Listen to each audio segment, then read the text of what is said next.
Sunday morning, about 2:30, I heard a voice at the door, and I asked who was it, and they said, "This is Mr. Bryant. I want to talk with you and the boy." And when I opened the door, there was a man standing with a pistol in one hand and a flashlight in the other.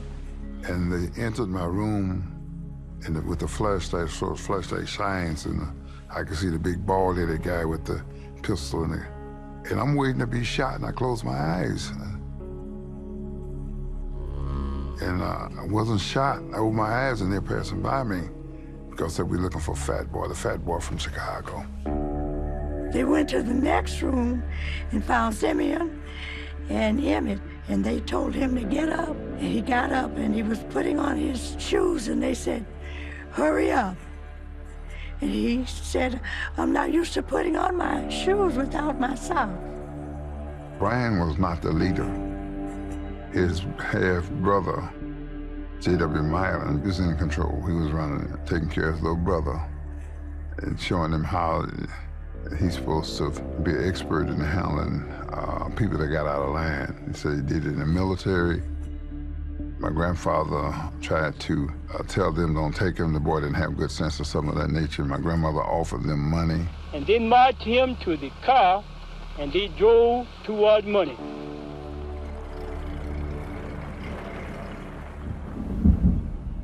And that's the last time we saw him. He said, "I think about the look in Emmett's eye when they took him out of that house and nobody said a word." He said, "I wonder what he was thinking." And that's a burden that he carries.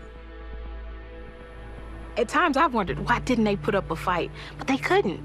What could they have done? I think about the young woman who recorded George Floyd's death. I can't breathe all the blood.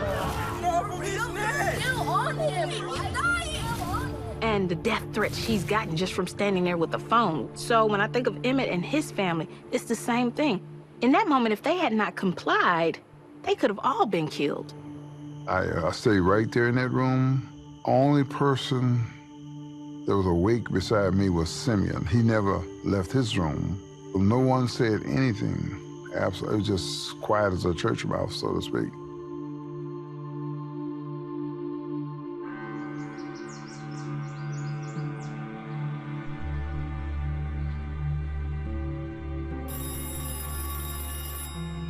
Early on Sunday morning, Mamie's awakened by the call from Willie Mae, a cousin.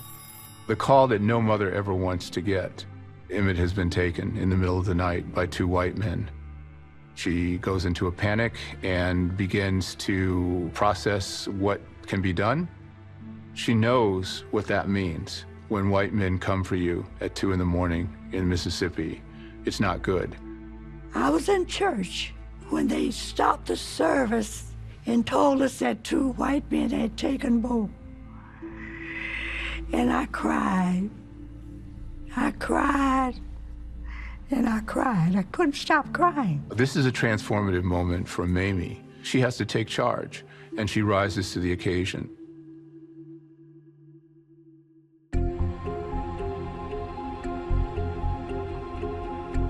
Mamie Till-Mobley contacts the Defender and the Chicago Tribune right away and gets the Chicago media involved in a way that will make this a national issue.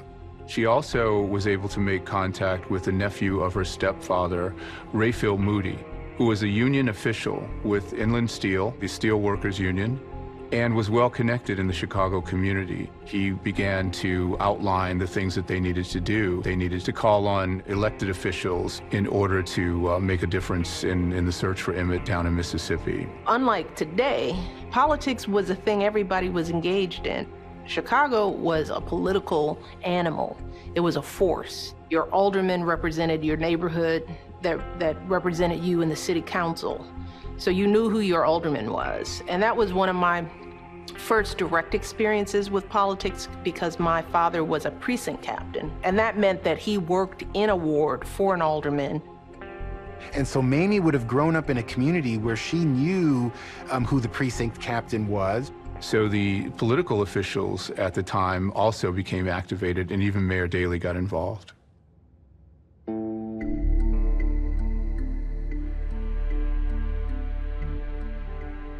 As the hours ticked on, there was uncertainty in Chicago with what was being done down in Mississippi to find Emmett. And understanding the racial politics of Mississippi, everyone feared the worst.